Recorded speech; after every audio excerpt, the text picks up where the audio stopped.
Hello, everyone. Thanks for joining us for another installment of Mid-Hudson Valley Federal Credit Union's award-winning financial education series. A few quick housekeeping items. Today's webinar is being recorded and will be put up on our YouTube channel. We will save time at the end to address any questions you may have, and our contact info is in the lower right-hand corner in the chat function if you decide you'd like to reach out to us afterwards. I'm Michael Campbell, Business Development and Community Impact Officer here at MHV, and I'm joined today by special guest Charlie Bro, AVP of Asset Protection, and he's going to take us through today's topic, which is common scams and how to avoid them. Charlie, welcome and thank you for always helping educate our viewers and our communities. Thanks, Mike. I appreciate that introduction, and thank you everyone who is watching us today. It's a shame that we have to spend so much time and be so cognizant of scams on the internet and over the phone and things of that nature. But unfortunately, it's the world we live in today, right? And the best way that we can fight these things and not become a victim of them is to educate ourselves. And that's one of the things that we're trying to do here at the credit union, and that's why we're here today. So we'll spend the next 30 minutes or so. We'll talk a lot about many of the common scams that we see here at the credit union, and things that you can do to protect yourself and also protect your identity. The old adage, and we'll start with that, if it seems too good to be true, it probably is. And I would even add to that, if it seems too good to be true, it certainly is. The simple fact of the matter remains is that people that you don't know personally and that you may have met online or in a chat room are not going to send you checks and ask you to send money back to them or conduct activity of that kind. That's just not gonna happen, and it's unfortunate that people fall for it all the time. The scammers are constantly thinking of new ways to con people out of money. We've seen some of the older scams come back. We've certainly seen a little bit of a twist on some of them because of COVID, and we'll talk a little bit about that. Let's get right into it here. Where would we be without social media today, right? We share our life, we live our lives on Facebook and Instagram. We're constantly sending snaps to people on Snapchat. So, and really, and again, I'm not telling you anything you don't know. Certainly, with the onset of the pandemic, where there was less and less personal contact, there was even more of this going on. People seeing their friends and basically, kind of living their day-to-day lives on social media. But we have to ask ourselves, are we sharing too much? Everything from photos, locations, we're going on vacation, sensitive information. We'll talk a little bit more about that here. Certainly, let's talk about vacation. I mean, if you announce to the world you're going to be away next week, then everybody knows probably where you live is going to be vacant for a week, right? It could be if nobody else lives in the house. Everybody wishes everybody a happy birthday on Facebook. But if you think about that, if it's your birthday and you say, I'm 39 years old today, one more from the big 4-0. Well, now people have your first name, your last name. Now they have the month and day. And if they do the math, now they have your full birthday. They have the year, right? It's just something to think about it. And it's a happy time and we don't think about it. And then after the fact, we've put that information out. And when you take that and you combine it with, the names of your kids, the name of the dog, the name of your favorite team, scammers can start trying to put together possible passwords and things of that nature. So, again, we have to be mindful of just how much personal information we're putting out there on social media, because once you hit send, you can never unsend it. Even if you delete it, it's out there. A couple of more points here. Scammers take your photos and create fake profiles. How many times have we seen that on Facebook? Hey, if you get a friend request from me, don't answer it, I've been hacked. You see those all the time, right? And then people can contact your friends for financial support, or people will, hack somebody's account and then say, they're in trouble somewhere. Always verify that first. Don't always trust that. So let's talk a little bit about digital wallets, because that's certainly something that's becoming more and more prominent as the days and years go on, as technology advances. You see some of the popular ones here: Venmo, Zelle, PayPal, Apple Pay, Cash App. I'll really talk about Venmo. Both of my boys are grown and gone. See there, I just shared some information with you. I probably shouldn't have, but that's all right. I say that to you because they live on Venmo, right? The younger generation. I see a lot of people using Venmo. I use it myself. So just a couple of things on that. Only transfer money to people back and forth with people that you know personally. And if someone sends you money by mistake, don't send the money back to them. We had one of those just here the other day again. Somebody got money by accident, and then they were contacted by somebody that they don't know asking them to return the money. That's the sure sign of a scam. Contact Venmo and have them do it, or ask the person to cancel the transaction. But I highly recommend against sending money back to people if they claim that you got it, that you may have gotten it by accident. Adjust your security settings on Venmo. You can, I see it all the time. I see, what everybody's doing with everybody. I don't want people seeing what I've done on Venmo. So go into your settings, go into your privacy, and make it private. I highly recommend that. And this last point is something that's important, not only for digital wallets, but really anything where you're connecting a card to something for automatic withdrawals. It's always good to use a credit card for that rather than your debit card, because if there is some kind of fraud on your account and it's attached to a debit card, that money can come right out of your account right away. And that, that's usable cash. That's ready cash that you might need, at least if it's tied to a credit card. It may increase the balance, but that's something that you can report as a fraud and file a claim or a dispute for, but it's not money actually coming out of your account. So just a couple of things to be mindful of there. One of the oldest scams in the book, and we still see it and it still works, right? The mystery shopper. People are looking for work. They're putting their resumes out there. And again, it's not always on, smaller websites. We've seen this come from some of the bigger ones, Indeed, Monster, things like that. For example, here's a contact that you might get. We're looking to hire you as a mystery shopper. We've heard that the Western Union in your area, whatever the case may be, isn't clean, isn't safe. It's all lies, it's all made up, but it's kind of a ruse that they use. So we'd like to hire you as a mystery shopper to go there and wire us some money back and then fill out this report. It's a Word document that they send, right? Did you feel safe? Did they help you fill out the paperwork, et cetera, et cetera? Well, if you think about that, they're sending you a check, they're asking you to cash it or negotiate it, and then take money and wire it to somebody, and you have no idea who it is or where it is in the world. And there's with this scam and all the others I'm going to talk about in the next few minutes, there's always a push to get you to act right away. There's always a rush. This is only good. This offer is only good for 48 hours. This offer is only good for 36 hours. And the reason that they're trying to do that is they're hoping that your financial institution will cash that check. You'll wire them back the money. By the time that check gets scanned and goes to the Fed and comes back as counterfeit, or altered fictitious, now you're responsible for that money, right? There's always that push. So they know they got to get you to act before that check comes back from the Fed, as counterfeit or fraudulent. So always a push for that. This is really something you want to be mindful of. This is not the way people get hired, right?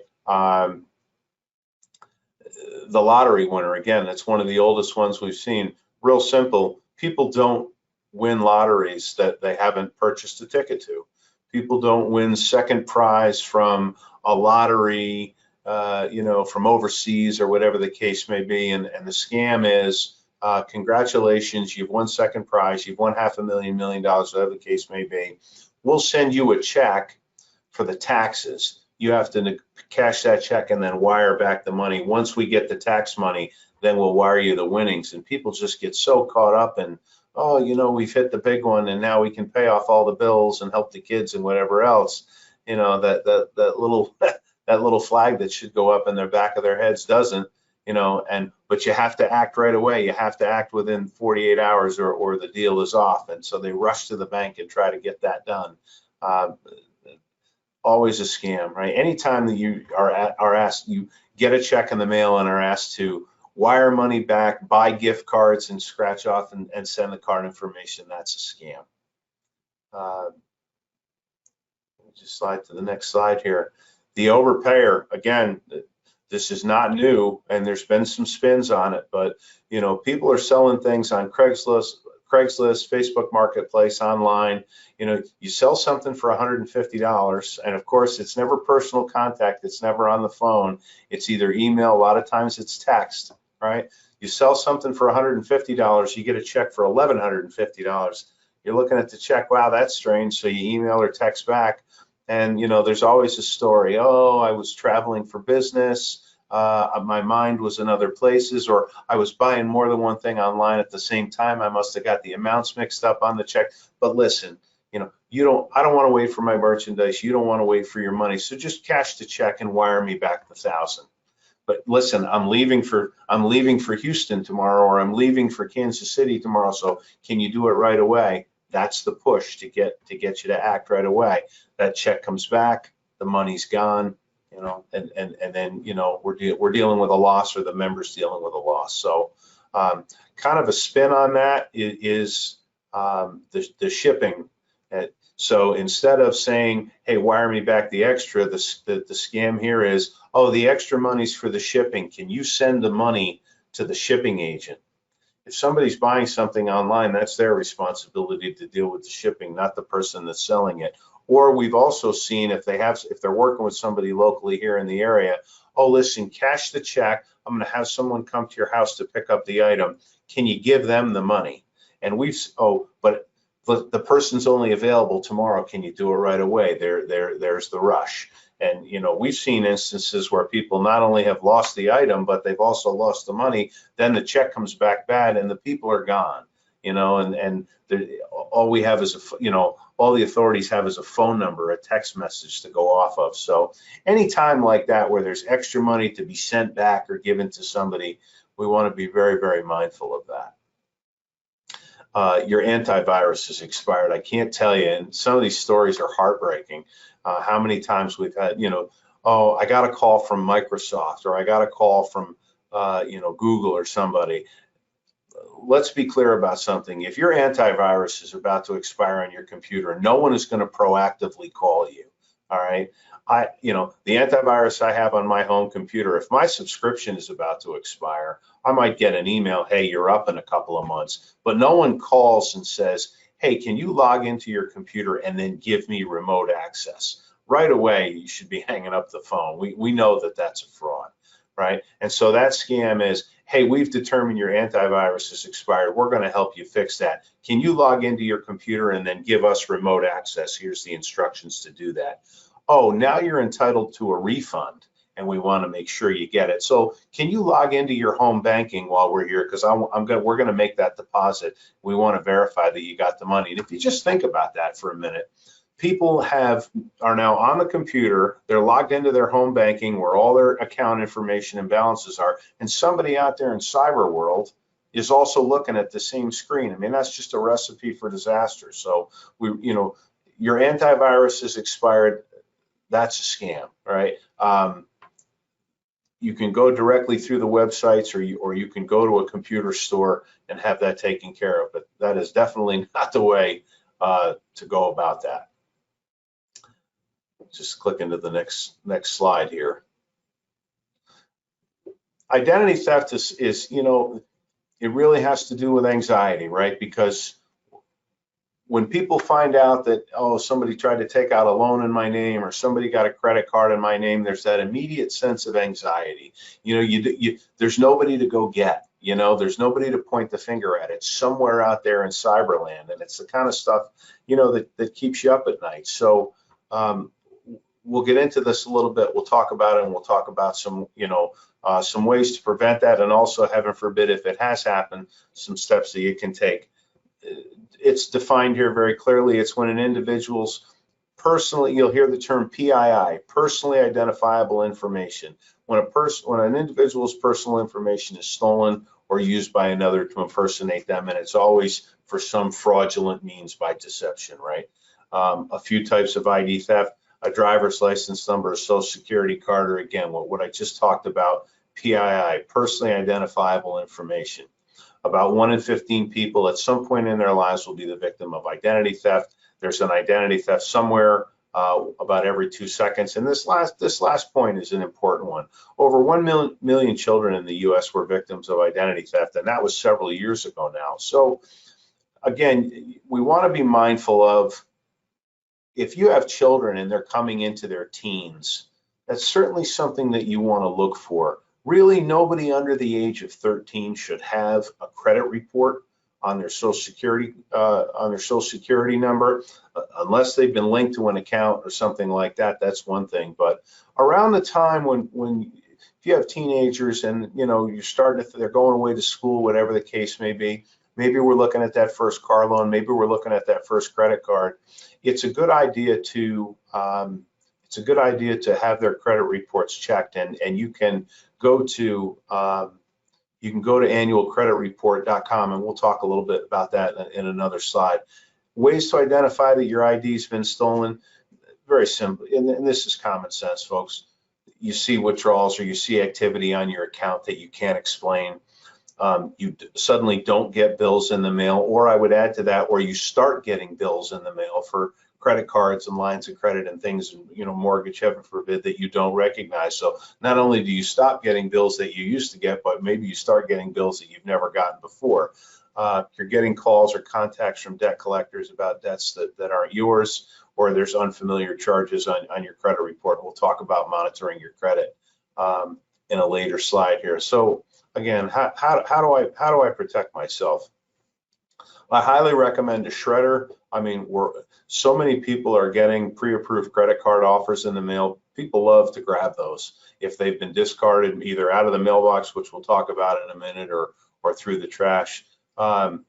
Just peace of mind. Just shred everything that's got any kind of personal information on it or credit information on it. It's easy to rip it in half and throw it in the trash, but it's so much safer to have a shredder for documents of that nature.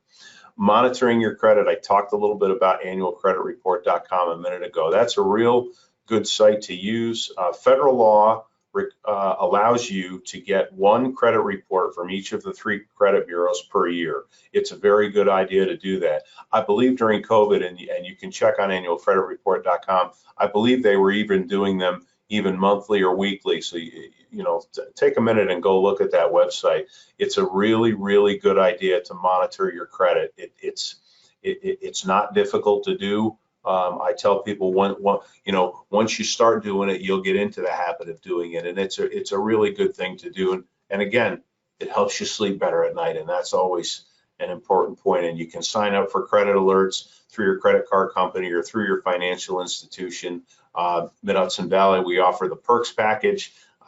It's not more than a few dollars a month, but it gives you kind of 3-in-1 credit reporting, and it allows you to log in and check your credit. And you're welcome to come into any one of our branches and talk to a member service rep, and they can set you up with it. Again, it's a nominal expense, but it affords you the ability to do that. Consider a locking mailbox.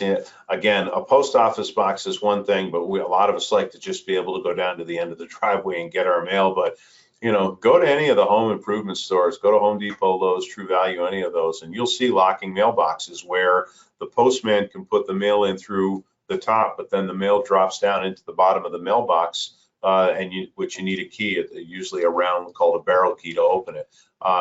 Can prevent mail theft. And as much as we live online these days, a lot of people still like to get their bank statements in the mail, and it sits in the mailbox with our name and our address and our account number and everything else on it. So it's a really good idea to look at a locking mailbox.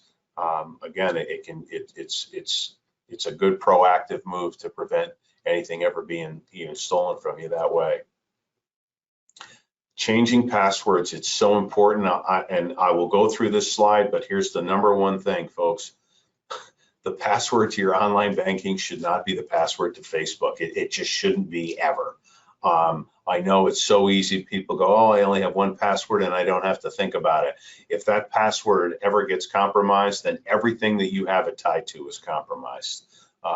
We want to be very, very mindful of that. We want to set difficult passwords, uppercase and lowercase letters, numbers, special characters, symbols.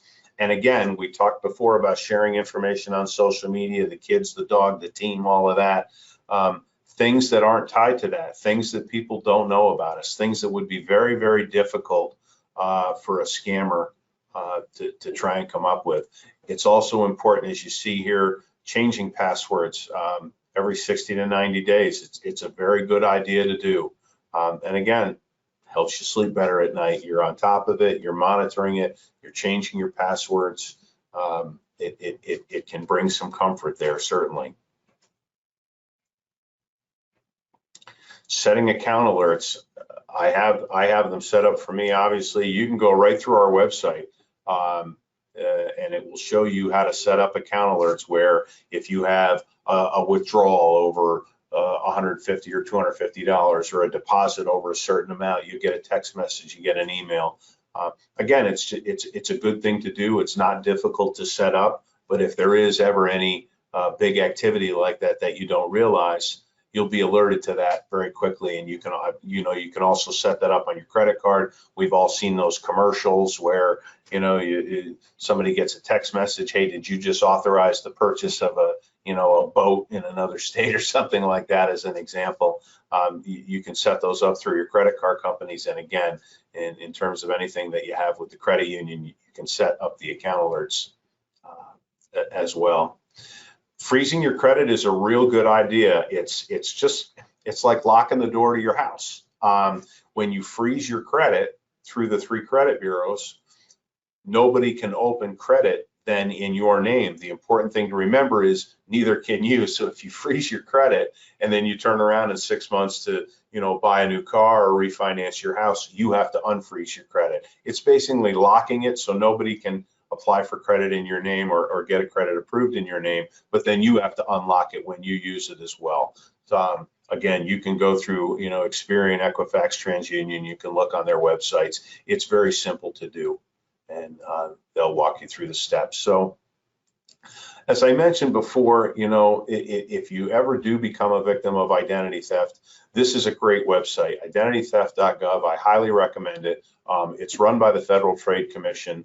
And again, I talked before about the anxiety that we can feel if we feel like somebody has our identity. The nice thing about this site is it's very simple to follow, and it really walks you through the steps about notifying the companies, that may have gotten, that may have received an application in your name, making the notifications, notifying the 3 credit bureaus. It's really about putting a plan together and then implementing that plan. And that's what makes us feel better. That's what makes us feel like we've gotten some control back. So, even if you have never been a victim of identity theft, I recommend going to this website. It's a very good source of information. And I mentioned, very early on in the presentation, one of the ways to fight all of this is to educate ourselves. So even if you haven't been a victim of anything like this, it's still a good idea to do that. That's what we're doing here today. And certainly identitytheft.gov is a really good website to use for that. Stay vigilant. It's funny, in an old security course I took, the instructor put up a quote on the board from Ben Franklin, and Ben Franklin said, "To feel safe is never to feel secure." And I always remembered that, and I think that applies here. I remember that when I was looking at this slide. You can go through and monitor your credit and have difficult passwords and do all of those things. Then just don't forget about it for 6 months or a year. You want to consistently, and I'm not saying you have to do it 2 or 3 times a day, but it's a good idea periodically. Check your account balances, check your information, check your credit. Once you get into the habit of it, you'll find you stay in the habit of it. And again, it just makes you feel better because you know that you're on top of it. So staying vigilant is very important.